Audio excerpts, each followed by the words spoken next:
High views. Just కొద్దిసేపు క్రితమే మా జర్నలిస్ట్ గ్రూపుల్లో మన ఏపీ డీజీపీ ఎవరైతే ఉన్నారో రవీంద్రారెడ్డి గారు, ఆయన ఒక అలర్ట్ అనుకోవచ్చు ఎవరికి, అందరికీ. ఏమని? సోషల్ మీడియా గ్రూపుల్లో కానీ సోషల్ మీడియా ప్లాట్ఫామ్స్ మీద కానీ ఎక్కడైనా సరే విద్వేషాలు రెచ్చగొట్టేలా, పొలిటికల్గా వాంటెడ్గా విషం చిమ్మేలా గనక పోస్టులు పెట్టినా, లేదన్నప్పుడు ఏదైనా వీడియోలు పోస్ట్ చేసినా చర్యలు ఉంటాయి. ఏపీలో ఉన్నటువంటి 26 జిల్లాలు అనుకుంటా, ఒక్కొక్క జిల్లాకు ఒక్కొక్క టీంని పెట్టాం. అందులో సిఐ, ఎస్ఐ, కానిస్టేబుల్ ఉంటారు. మళ్ళీ వాళ్ళకి వచ్చేసి ఒక ల్యాప్టాప్, ఇంక రిమైనింగ్ మరికొన్ని ఎక్విప్మెంట్ కూడా ఇచ్చున్నాం.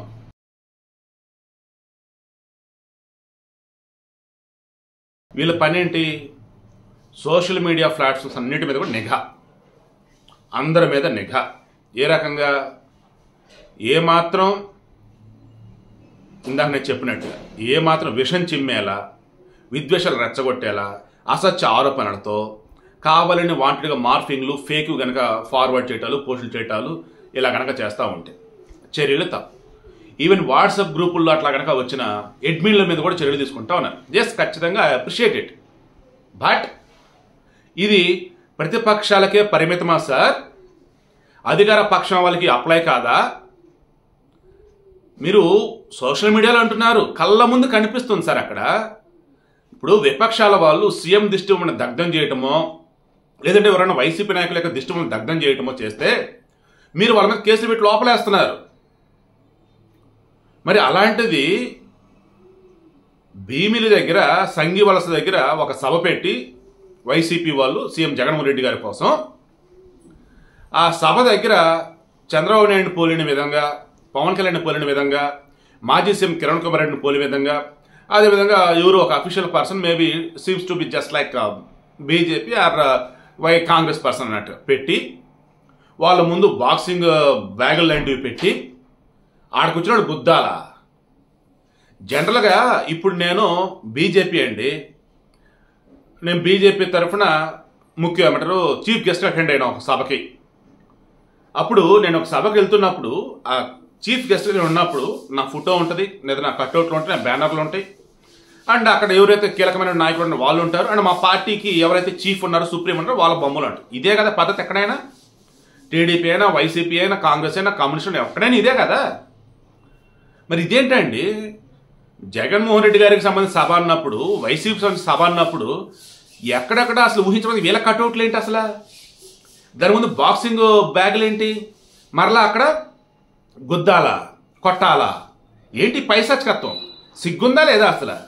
నిజంగా సిగ్గుండాలరా బాబు. అసలు ఎంత అరాచకత్వం ఏంట్రా నాయన? జగన్మోహన్ రెడ్డి తెలిసి జరిగిందా, తెలియక జరిగిందా? ఈరోజు సోషల్ మీడియా ప్లాట్ఫామ్స్ అన్నింటిలో కూడా నెటిజన్లు ఏకి పారేస్తా ఉన్నారు. ఒరే బాబు, మీ పైశాచికత్వానికి ఇది పరాకాష్ట్ర అని. ఒకవేళ టీడీపీ వాళ్ళు, జనసేన వాళ్ళు వాళ్ళే కావాలని పెట్టారంటే ముఖం మీద వస్తారా బాబు? ఇంత దారుణమా? పెట్టండి, జగన్మోహన్ కట్టుబడి పెట్టండి, 1000 అడుగులు పెట్టండి, ఎవరు వద్దన్నారు? వైఎస్ఆర్ కట్టుబడి పెట్టండి, 10,000 అడుగులు పెట్టండి, ఎవరు వద్దన్నారు? ర్యాంప్ వాక్ అని చెప్పేసి క్రాస్ సింబల్ వేశారు, దాన్ని కూడా ఎవరు క్వశ్చన్ చేయలేని పరిస్థితి ఇప్పుడు. మరి ఇక్కడ కళ్ళ ముందు కనిపిస్తోంది కదా ఈ రకంగా. మరలా పాంప్లెట్ లాంటివి పంచటాలు, అందులో వచ్చేసి జగన్ ఒక్కడే దేవుడు అన్నట్టు, జగన్ ఒక్కడే నాయకుడు అన్నట్టు, మిగతా వాళ్ళంతా వచ్చేసి చెడపురుగులు అన్నట్టు బిల్డప్ ఇస్తూ ఏవో రాతలు. ప్రత్యేక హోదాని చంద్రబాబు అడ్డుకుంటున్నాడా? పవన్ కళ్యాణ్ అడ్డుకుంటున్నాడా? జగన్మోహన్ రెడ్డి ప్రతిపక్షంలో ఉన్నప్పుడు ఏం చెప్పాడు? 25 మంది ఎంపీలు మాకు ఇవ్వండి, ప్రత్యేక హోదా ఎలా రాదో చూస్తాం. ఒకసారి 25 మంది ఎంపీలు రిజైన్ చేస్తే దేశం అంతా కూడా అల్లకల్లోలం అయిపోయింది, అంతా డిస్కస్ చేస్తారు, ఇచ్చి తిడతారు ప్రత్యేక హోదా అన్నారు.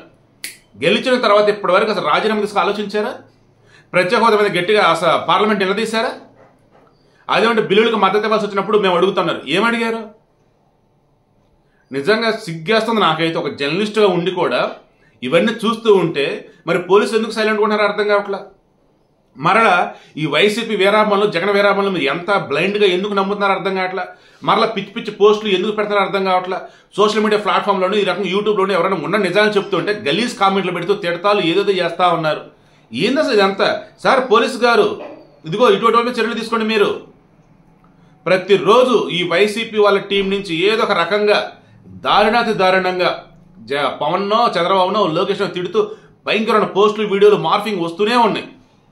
అరే నిన్న ఎవరో సిబిఐ వాళ్ళు కూడా కేసు నమోదు చేశారు. అతని పేరు నాకు గుర్తురాట్లేదు, యూఎస్లో ఉంటాడు. వామ్మ బాబోయ్ గల్లీ స్థలంగా మాట్లాడాడు షర్మిలని అయితే. అసలు అతనైతే షర్మిల వాళ్ళ అబ్బాయి పెళ్లికి ఎంగేజ్మెంట్ పర్పస్ వచ్చేసి పవన్ కళ్యాణ్ ఆహ్వానించడానికి వెళ్ళారు చూశారు. అప్పుడు అవి పెట్టేసి అబ్బాయి ఎంత రోతగా మాట్లాడాడు. మరి నిజంగా వైఎస్ఆర్ అభిమానులు అనుకున్న ప్రతి ఎవరైనా సరే మనసులో ఉండేది కదా మీకు, షర్మిల మా వైఎస్ఆర్ బిడ్డ అని చెప్పి అని ఉండిద్దిగా. మరి మీ షర్మిలని ఎవరన్నా గలీస్తాన కోతలు కూస్తూ ఊరుకుంటారా? అదేమంటే ఇప్పుడు షర్మిల వచ్చేసి వైఎస్ షర్మిలారెడ్డి కాదు, మోర్చుపల్లి షర్మిల, ఆమె వచ్చేసి కాంగ్రెస్ చిచ్చి మాకు అపోనెంట్ అన్నట్టుగా మాట్లాడుతున్నారు. బంధాలు బంధుత్వాలు విలువలు అబ్బే ఏం వద్దు మనకి ఏ కాడికి మన జగనన్న ఏం చెప్తే అది, లేదా మన పార్టీ వాళ్ళు ఏం చెప్తే అది. గుంపులో గోవిందలాగా ఇష్టమైనట్టు చేద్దాం, తిడదాం, కొడదాం, ఇంక మీ ఇష్టం. ఇంకా మరి నేను హార్ట్ఫుల్గా చెప్తాను, దయచేసి ఆంధ్రప్రదేశ్ ప్రజలారా, విఘ్నులారా ఆలోచించండి. ఏ రాజకీయ పార్టీ అయినా వాళ్ళ సభ అన్నప్పుడు వాళ్ళ కటౌట్లు ఉంటాయి, ప్రతిపక్షాల వాళ్ళవి ఉండవు. అది కూడా విషం చిమ్మేలాగా పైసా ప్రదర్శిస్తూ ఆ కటౌట్లు ఏంటి ఇదేంట్రా బాబు, అసలు సీరియస్ సిగ్గుపడుతూ ఉన్నాయి ఇట్లాంటి చెత్త రాజకీయాలు చూస్తూ ఉన్నట్టు. మరలా ఇంకా వాళ్ళని ఎంకరేజ్ చేస్తున్న బ్యాచ్ ఉన్నారు. మరి వాళ్ళు ఎవరు ఏందో కూడా అర్థం కాదు, భయం వేస్తుంది. అసలు ఆంధ్రప్రదేశ్లో నియోజకవర్గానికి ఒక మెంటల్ హాస్పిటల్ కాదు, మండలానికి ఒక మెంటల్ హాస్పిటల్ కాదు, గ్రామానికి ఒక ఈ సైకాట్రిస్ట్ ఉండేలాగో సైకాలజిస్ట్ ఉండేలాగో ఒక క్లినిక్ పెట్టాలని నాకైతే సజెషన్ ఇవ్వాలని అనిపిస్తా ఉంది. అవునా కదా మీరు చెప్పండి. అసలు నాట్ ఓన్లీ ఇప్పుడు ఇది వచ్చేసి ఒక వైసీపీ కనుక అనేది, ఏ రాజకీయ పార్టీ సరే తీసుకోండి, వాళ్ళ నాయకుని విమర్శిస్తే కింద తట్టుకోలేకపోతున్నారు. అరే నాయన ప్రూఫ్ ఇది కూడా ఓపెన్ చూపెట్టిన సార్ తట్టుకోలేకపోతున్నారు. నిన్న పవన్ కళ్యాణ్ సంబంధించి దాన్ని ఎవరైనా మాట్లాడినా వాళ్ళు అట్టాగే, చంద్రబాబు సంబంధించి ఎవరైనా మాట్లాడినా వాళ్ళు అట్టాగే, జగన్ అయితే అమ్మ బాబోయ్ అసలు తట్టుకుని అసలు వాళ్ళనైతే అసలు వాళ్ళది ఇంకా అరాచకం అన్నట్టు ఉంది. ఏ రకంగా అధికారం మాదిరాబాయి అన్నట్టు, మేము ఏదైనా సరే చేస్తారా బాబు అన్నట్టు. మొన్న లోకల్ బాడీ ఎలక్షన్స్ అప్పుడు చూసాగా నామినేషన్ వేయడానికి వెళ్ళిన వాళ్ళని ఏ రకంగా ఆపారు అని చెప్పేసి. ఈవెన్ గెలిచిన తర్వాత రాయలసీమలో కూడా పాపం ఎంతమంది దారుణంగా చంపారు మనం చూసాంగా. ఇంకా అలా చెప్పుకుంటూ పోయినట్టయితే నిజంగా ఏపీని చూస్తే బాధేస్తుంది, జాలేస్తుంది, భయం వేస్తుంది. ఒకనాడు ఎలా ఉండే రాజకీయాలు ఈరోజు ఎలా ఉన్నాయి ఈ రాజకీయాలు అని చెప్పేసి. అరే మన పని మనం చేసుకోవటం కూడా తప్పేనట్టు తయారైపోతుంది అక్కడ. కారణం ఏంటి? లేదు మేము చెప్పింది చేయాలని చెప్పేసి కొంతమంది తయారవుతారు. అదంటే అధికారంలో మేమున్నాం. ఇలా చెప్పుకుంటే 2019 పట్టుకు ఎన్నో ఇన్సిడెంట్లు.